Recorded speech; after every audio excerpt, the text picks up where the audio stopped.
And after you complete the first three steps of my fire checklist, then you're going to start paying off your debt, except for your mortgage. And you shouldn't start paying off your debt until you figure out your fire number or the purpose of getting on your financial independence journey. You shouldn't start paying off your debt until you have your rainy day fund up to your insurance deductibles, because you don't want to add more debt if you ever get into something unexpected. And you also shouldn't start paying off your debt until you check with your employer to make sure that you're getting the employer match. And when you're on the debt-free journey, it's not always about the interest rates. Some people believe that if they have less than 4% in APR, then it's okay to just pay it off slowly. Again, you have to look at it from a different perspective. You need to work on increasing your savings rate, but making $500 a month in car payments or $600 in car payments is preventing you from saving or investing money towards financial independence. You should not hold on to your student loan for more than 3 years after you graduate from college, because you're supposed to use your income to pay back your student loan, right? And holding it for more than 3 years just becomes a bad debt, regardless of the interest rates you're paying.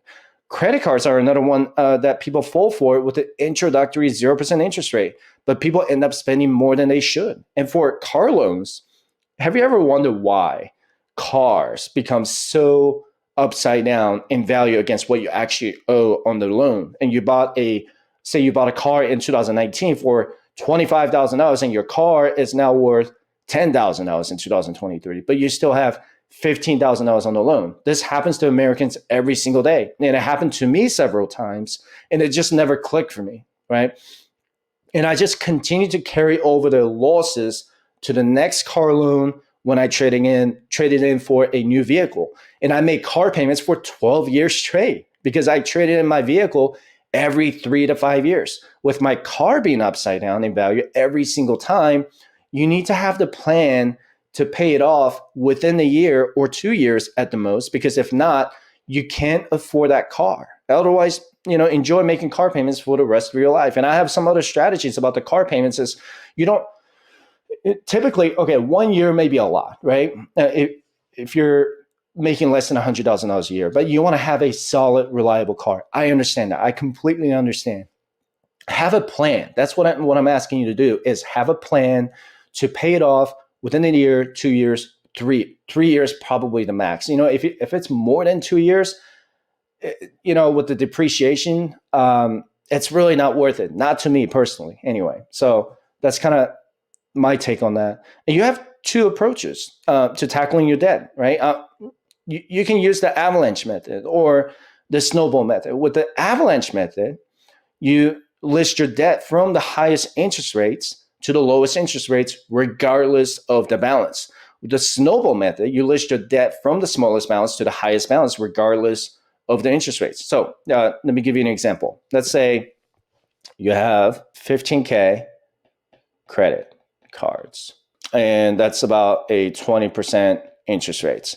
And you have 10K in car loans, or just one loan, and you have 20K in student loan. And let's say the car loan is 4%. I know it's a lot higher now, but say student loan is 7%. Okay. And if you're using the avalanche method, you pay off your debt in this order. So you would do credit cards first with a 20% interest rate, your student loan second, and your car loans would be third. And you can pay off your debt faster this way because you're tackling the highest interest rates first. And if you're using the snowball method, then you're going to pay off your debt in this order: $10,000 in credit card debt, car loans, and $15,000 in credit card debt, and then $20,000 in the student loan. When you tackle your debt from the smallest to the largest balance, you're psychologically feeling more accomplished by eliminating one debt at a time. And you're going to feel more motivated to tackle one debt after another. And when I say, when people say which method is better, it really depends.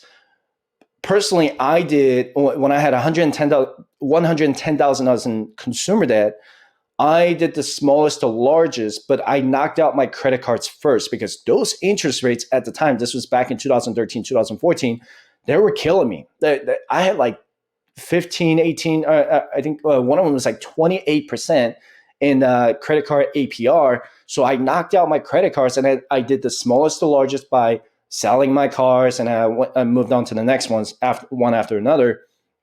I know some other financial influencers, they say, snowball method is always the best. I think it really depends. If you have a payday loan that's charging you 700%, 800%, I think that should be the first one to knock out for sure. So it really depends. And I do have a debt spreadsheet that you can use for free. You can go to firesidechat.com/contact. And I used this back in 2013, 2014, and I paid off my debt in 2016. Let's say you have $15,000 in car loans this year, and you're going to put the interest rates up top here at 4%, just as an example. You can also adjust the dates on the left side from the biweekly. Let's say you can do it biweekly if that's how frequently you get paid, or you can do it on the 1st and the 15th. Just depends on how frequently you get paid. So if you make a $500 car payment every 2 weeks instead of every month, your balance by the end of the year would be reduced to $2,400, because not only are you paying down the principal, but you're also saving money on interest charged every month because the principal is smaller, right? So let's say, let's do 600, okay? Then you have your car paid off by December 5th, right here. And that's assuming that you start your debt-free journey in January. And you can download all of my financial independence checklist, all of my resources for absolutely free by visiting firesidechat.com/contact. And let me just show you my website real quick. All you have to do, fill out your info. I don't sell you anything. If you want to get more out of it, you can always contact me by emailing me at hello@firesidechat.com. You can DM me on Instagram. You can DM me on Facebook. You can leave me a comment on YouTube and just let me know where you are if you want to talk more.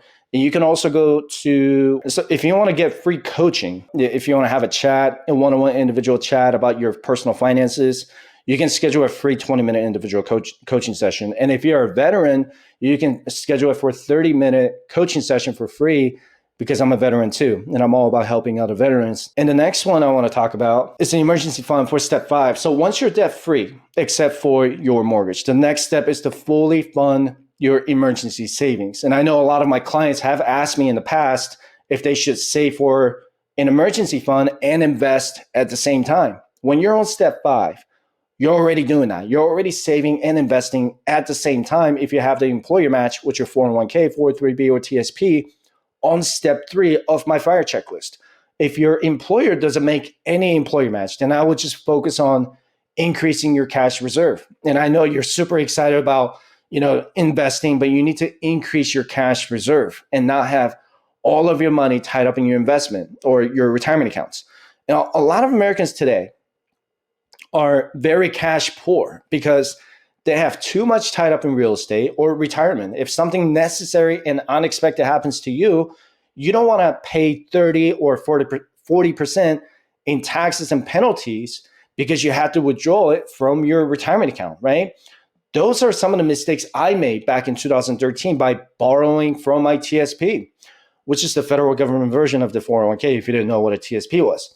Your whole goal in step 5 is to make sure that you don't go back to step 4 to get yourself back into debt again. And if you're wondering how much you need in your emergency savings, the basic rule of thumb is if you're a single individual, single income household, you should have at least 6 months of your expenses saved in cash. If you're in a dual income household, let's say you and your spouse both work, then you want to save at least 3 months of your expenses saved. So if one of you becomes unemployed, there's a higher probability that the other spouse still brings in the income, right?